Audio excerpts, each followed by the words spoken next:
What happens when the man signing the check starts flipping burgers at noon?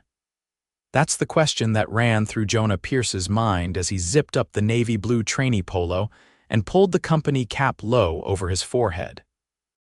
It had been 6 years since he inherited the 11-location burger chain from his father, and business had exploded but not without cracks forming under the surface. He hadn't worked a register or grill since college. Now, he was walking into Store 6 under a fake name Drew with a forged employee profile, shaved beard, and a dye job that made him look 10 years younger. Nobody at this location had met him before. Most of the original staff had moved on and turnover was high. It made going undercover possible. Jonah didn't come here with suspicions.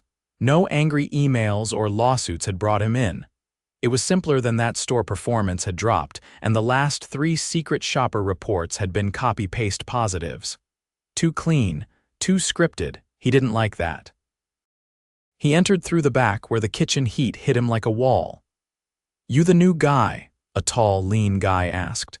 His name tag read Supervisor. "Yeah, Drew, district office said I'd be shadowing for a lunch shift," Jonah said, adjusting his hat.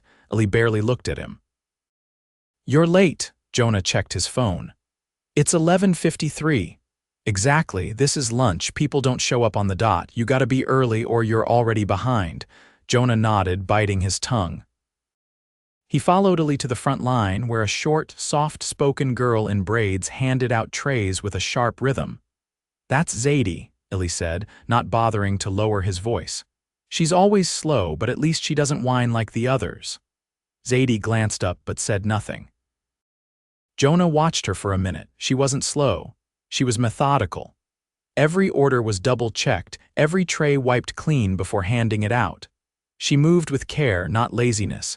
He spent the next 20 minutes learning how to bag fries, refill sauces, and smile like he didn't own the place. The lunch rush hit like a wave. Orders stacked. Customers grew impatient. Jonah saw at least 3 people on the crew hustling nonstop: Zadie, a wide-shouldered guy named Marcus on grill, and a quiet cashier named Leela who kept apologizing to customers even when it wasn't her fault. "Illy," he wondered.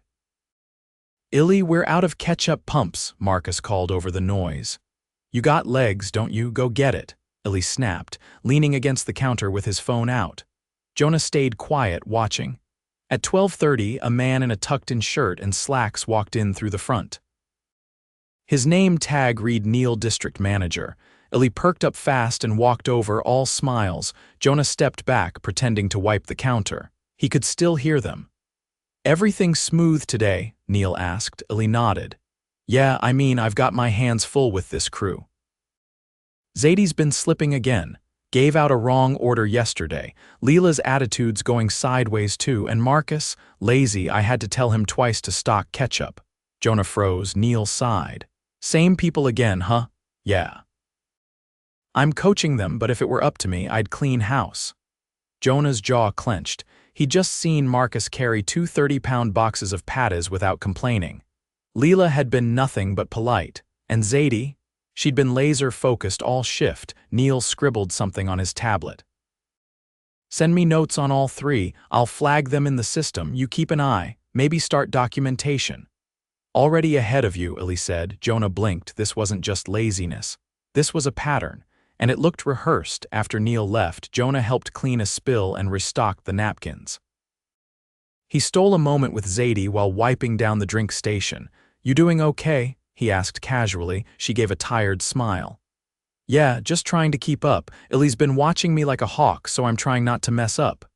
"You didn't mess up once," Jonah said. She looked down. "He told Neil I gave out a wrong order yesterday. I didn't. It was Illy who wrote the number down wrong. But I don't want to argue. I need this job." Jonah didn't say anything, just nodded. His stomach turned. At the end of the shift, Illy cornered Jonah near the break room. "You did okay. Maybe you'll last. Most don't." Jonah kept his face neutral. "Appreciate it." As he walked to his car, peeling off the sweaty polo, Jonah's hands shook. He hadn't just seen poor leadership. He'd seen a supervisor poison the well. Lying directly to upper management about the people keeping the place afloat, and now those lies were being recorded. Flagged, set up for terminations. Jonah sat in his car, staring at the steering wheel. He couldn't ignore this, but first he needed to see more. One shift wasn't enough. Tomorrow he'd come back, and he wouldn't see it coming. Jonah returned the next morning before sunrise. The parking lot was empty except for a single red hatchback. Zadie sat inside, her head resting on the steering wheel. She looked up when he approached and quickly stepped out, pulling on her apron. "You're early," she said, voice hoarse with sleep. "Just trying to be on time today," Jonah replied, keeping his tone light. She gave a small nod, then unlocked the back door with a keycard clipped to her belt. Inside, the kitchen was cold and the lights buzzed faintly overhead. Jonah followed her through the prep area, past the walk-in freezer and into the break room, where she dropped her bag without a word. He watched her roll up her sleeves and start inventory checks. No hesitation, no wasted motion. "Do you always open?" he asked. 3 days a week. "Sometimes 4 if someone calls out," she said, counting boxes of frozen buns. "Illy says I'm best when I don't talk, so I just come in early and get it done." Jonah didn't respond. Instead, he grabbed a clipboard and started checking the sauces.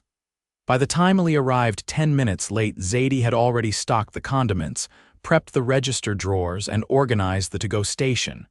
Illy didn't acknowledge her. Instead, he tossed his keys on the counter and headed straight for the coffee machine. "You," he said, pointing at Jonah, "you're on grill today. Let's see if you can handle fire." Jonah nodded and followed instructions without comment. He moved to the grill station where Marcus was already cracking eggs onto the flat top. "You drew?" Marcus asked, not looking away from the sizzling rows. "Yeah," Marcus handed him a pair of gloves. "You ever done grill before?" Enough to not ruin breakfast. That earned a small chuckle. "Good.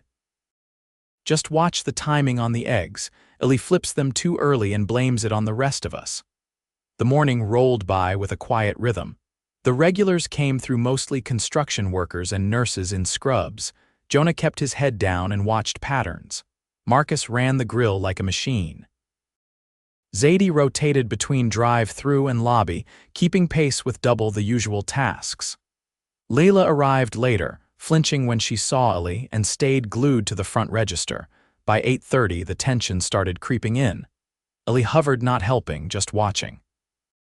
Every time Zadie asked for a restock or Marcus needed new gloves, Illy noted something on his tablet. At 9, a young man with a slight limp came in through the back, pulling on a company cap. He looked barely 18. "Where were you?" Illy snapped. "Bus was late," the kid said, catching his breath. "Then leave earlier. This isn't a daycare, sorry. Don't be sorry, be useful. Take lobby, and if I see you dragging your leg again, I'll write you up." Jonah paused mid-scrape of the grill. The kid nodded and walked off, wincing with every step. Marcus leaned over and whispered, "That's Carlos. Had surgery on his knee last month. Came back early so he wouldn't lose hours. Illy know that? He doesn't care." Jonah's jaw tightened, but he said nothing. At 10:30, Illy announced he was taking his break and disappeared into the office. As Jonah slid another tray of bacon onto the warmer, Zadie stepped beside him. "Do you know where the mop bucket is?" "Somebody spilled syrup in the bathroom and Illy told me to clean it." "Didn't we have a janitor for that?" Jonah asked. "Not this week. Illy cut the shift, said it wasn't worth it." Jonah found the mop himself and helped her clean. The bathroom floor was sticky and the smell sharp with disinfectant. Zadie didn't complain once. She didn't speak either when they returned. Illy was back at the counter, sipping a soda. He glanced at them. "Took you long enough." Zadie walked past him without a word. The lunch rush hit harder than yesterday. Jonah burned his hand once trying to grab a tray from the warmer too fast. Marcus tossed him a glove without missing a beat. By noon 30, the line was wrapped around the lobby. Leela's voice cracked as she read back an order. Carlos moved stiffly, still wiping tables between runs to the dish pit. Zadie handled drive-through, register, and bagging with robotic precision. Jonah finally looked at Illy, who was now scrolling through his phone behind the counter. "Hey," Jonah said, "we're short on trays." "Should I run to the back?" Illy didn't look up. "Figure it out." We're out. I just checked. You want me to grab more, Ellie sighed. Fine, but next time check before asking. Jonah stared at him for a full second, then turned and retrieved the missing trays himself. By one, the rush cooled. The crew leaned on counters, catching their breath. Ellie pulled Zadie aside near the register. I saw you give a customer free sauce without charging. They asked for one extra, she said calmly. That's theft. I'm writing it up. What? You want to argue? No, just... I didn't think it would count. It was one. Rules are rules. Jonah's voice came out before he could stop it. That's not theft. Ellie turned, eyes narrowing. Excuse me? I said it's not theft, Jonah repeated, stepping forward. An extra sauce isn't a write-up. It's a courtesy. You've been here 2 days and now you're a policy expert? No, but I know abusive management when I see it. The room froze. Ellie squared his shoulders. You want to get fired on your second shift, Drew? Jonah pulled off the company cap, revealing the natural dark brown underneath. He straightened his back. No, but you are. Ellie blinked. What? Marcus turned from the grill. Leela's hand hovered mid-air over the register. Zadie stood still, a tray in her hand. I'm Jonah Pierce, he said, his voice even. I own this company, and I've spent the last 2 days watching you lie, intimidate, and target the people doing your job for you. Ellie laughed once, like he was waiting for a punchline. It didn't come. Jonah continued. You told upper management Marcus was lazy. He's the only reason service times didn't tank today. You called Zadie a liability when she's been running 3 positions at once. You mocked Carlos for limping after surgery. And you tried to manipulate Neil into writing up employees for things they didn't do. Ellie's face drained of color. You're done here, Jonah said. Leave your keys, now. Ellie opened his mouth, but Jonah cut him off. You don't get to speak. You're finished. If you don't walk out now, I'll call security. Ellie slammed the keys on the counter and walked out without another word. Silence held for a moment, then Marcus exhaled. Took long enough. Jonah turned to the rest of the crew. I owe all of you an apology, he said. Nobody should have had to work under that. I'll be staying the rest of the week, not as a plant, just as myself. If anyone has concerns, questions, anything, they can bring it directly to me. He looked at Zadie. You're not invisible, you're essential. And you're going to get official recognition for what you've done here. She blinked once, then nodded slowly. Jonah turned back to the grill. Now let's get through the rest of lunch, yeah? Marcus gave a tired grin. You still owe me for burning the bacon. Jonah grabbed a new tray. Fair enough. By the time the lunch crowd cleared, the air inside the store felt lighter, less like a pressure cooker, more like a place where people could breathe. Jonah stayed behind the counter, helping clean trays and wiping down surfaces, but he wasn't pretending anymore. The hat was off, the name tag gone, and every employee knew exactly who he was and why he'd been there. Still, no one quite knew how to move forward, not yet. Marcus broke the silence first as he scraped down the grill. So, are we getting a new manager, or are you running the place now? Jonah shook his head. I'm not stepping in permanently, but I'm not leaving either. I've already got HR prepping a team lead from another location to rotate in next week. In the meantime, I'll be here to make sure no one's left hanging. Marcus gave a short nod and went back to work. Jonah stepped into the back hallway and made a call to his operations lead, Julie. He kept his voice low and concise. Illy's out. Effective immediately. I need a temporary shift supervisor here by tomorrow morning. Pull someone from store 4 if you have to, they've got depth. Also flag this location for a full HR audit. I want every past write-up and complaint reviewed within 48 hours. If there's a pattern, we fix it. Fast. He hung up before she could ask questions. There'd be time for debriefs later. By 3, most of the crew was rotating out. Carlos clocked out quietly, limping a little more than he had earlier. Jonah caught up with him outside near the dumpster, where the kid was digging through his backpack for bus fare. You got a minute? Jonah asked. Carlos turned, eyes cautious. Yeah. I heard about your knee. You shouldn't be on shift right now. I asked to come back. I'm behind on rent. I figured I could handle a few hours at the register, but Ellie said if I wanted hours, I had to do lobby. Jonah nodded slowly. You're not losing your job and you're not working until you have a medical clearance. We'll cover your missed hours for the next 2 weeks, retroactive to your first day back. After that, we'll reassess. Carlos stared, unsure. You're serious? Completely. And when you're ready to return, you'll come back with full training for a frontline position. No more dish pit unless you want it. Carlos rubbed the back of his neck. Thanks, I didn't think anyone was paying attention. I wasn't, Jonah said. Now I am. He watched the kid walk off toward the bus stop, then returned inside. Leela was still at the register, folding receipt tape into a new roll. Her shift was almost over, but she hadn't moved from her post once. You've been on front all day, Jonah said. You get a break yet? Leela glanced over. I took 10 minutes. Didn't want to leave the others hanging. Go take 15 now. I've got this. She hesitated, then stepped away, rubbing her wrist as she moved toward the break room. The store was quiet now. Jonah leaned against the counter, watching the late afternoon sun spill through the windows. It felt strange being back here in a uniform or not. Years ago, he'd done this kind of work without thinking. But now, every detail stood out: the worn register keys, the hum of the fryer, the way the floor mats curled at the edges. Zadie returned from the back carrying a clipboard. She laid it gently on the counter and looked up at him. You meant it, about the recognition. More than that, Jonah said. I want you to lead the shift tomorrow, she blinked. Me, you've already been doing it, quietly, efficiently. All I'm doing is making it official for the day. She looked down at the clipboard. I don't know all the systems. You don't need to, I'll be working beside you, but I want everyone else to see it too. You've earned their respect. Now they need to know it's not going unnoticed. Zadie nodded, but didn't speak. Also, Jonah added, we'll be reviewing all previous write-ups. If your name's on any of them, they're getting thrown out unless there's actual cause, no hearsay, no fiction. She gave a small exhale. Not relief exactly, more like something uncoiling after being wound too tight for too long. Jonah turned back to the counter and started organizing the prep station. A few customers trickled in, and he served them without ceremony.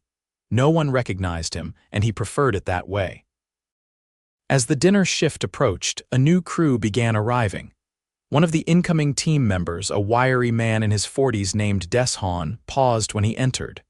Where's Ali? He asked. Gone, Jonah replied. I'm covering until the new lead arrives. Deshaun raised an eyebrow. You corporate, I'm the owner. Deshaun gave a dry chuckle. That explains the mop bucket I saw you using earlier. I figure if I can't clean a bathroom, I shouldn't be running a company. Deshaun shrugged. Fair enough. The evening settled into a steady rhythm. Jonah stayed behind the counter, answering questions, helping with orders, and observing quietly. It wasn't just about fixing one store, it was about figuring out how this had gone unnoticed for so long. At 7, Julie arrived. She stepped in through the back, clipboard in hand, hair pulled back tight, and eyes scanning everything. You weren't kidding, she said, approaching him near the drive-through lane. No. I've got your temporary lead. She's driving in from store 4 tonight.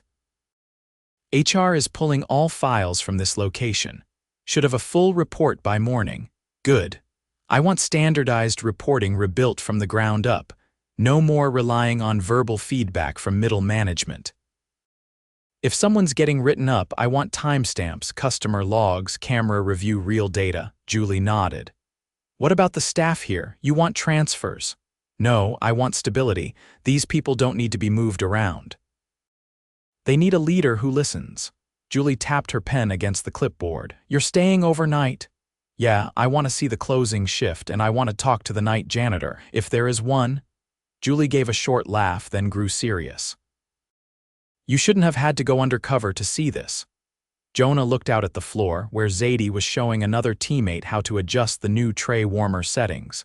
No, I shouldn't have, but pretending to know what's happening from an office is a bigger risk. Julie glanced at the clock. You want me to stay? No, go home. Tomorrow's going to be long. She left, and Jonah stayed until the last tray was wiped, the chairs flipped, and the doors locked. He helped sweep, restock, and count drawers. By the time the final register was closed, his feet ached and his back felt tight. Zadie lingered near the drink station, checking the filter on the soda machine. "You still planning to be here at open?" she asked. "Yeah," she looked at him for a moment. "Okay, then I'll be here early." He watched her walk out into the night, her steps unhurried for once. Jonah sat down at a booth, staring at the empty tables. Tomorrow, things would begin to change. But tonight, he needed to remember this, feeling the weight of being present, the cost of silence, and the responsibility to earn back trust through action, not promises. The following morning, Jonah arrived just after 5. The parking lot was still soaked from the night's rain, and a thin fog clung to the pavement. He carried a small duffel over his shoulder and a tablet with notes from the HR audit that had come in an hour earlier. He didn't need coffee. Adrenaline was doing the job. Inside, the store was quiet but lit. Zadie was already unlocking the supply cage, eyes focused on the inventory sheet in her hand. She wore a clean apron, her hair tied back tighter than yesterday. When she saw Jonah, she gave a short nod, then returned to her task without hesitation. He walked over, holding out the tablet. HR finished their review, 14 write-ups over the past 6 months, all logged by Ali. 12 of them were dismissed this morning. The other 2 are under full review by corporate legal, not local managers. Zadie glanced at the screen, then back to the rows of sauce boxes. What happens to the people who got written up? Every one of them gets a clean record, and we're contacting the 3 who quit after being written up. If they want to come back, we'll offer full reinstatement and a transfer if they prefer.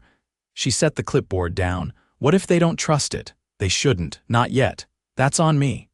For the next hour, they opened together. Jonah handled prep while Zadie walked the opening checklist. She didn't ask for approval, just gave instructions when needed. When Leela arrived at 6, she looked surprised to see Jonah still in uniform, but said nothing. She joined quietly and the rhythm began.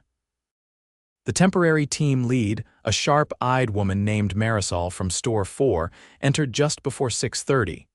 She didn't waste time introducing herself. Instead, she pulled Jonah aside behind the back line and tapped a laminated sheet of paper. "I've got your rotation plan. I won't step on toes." "Zadie's holding the shift. I'm just here to support and document. I'll observe, then report back to Julie, but I want you to be clear, this store's been reactive. That has to change." Jonah nodded. "It is." By 8, the breakfast rush moved like a Titan machine. Orders came through. Zadie called tickets. Leela rang up customers with more confidence than she'd shown all week. Marcus arrived for the late morning grill shift, greeted everyone with a nod, and got to work without being told. Jonah watched from the side, only stepping in when someone flagged him. He didn't need to run the show. That was the point. By 9:15, things slowed. Jonah pulled Zadie aside near the back sink.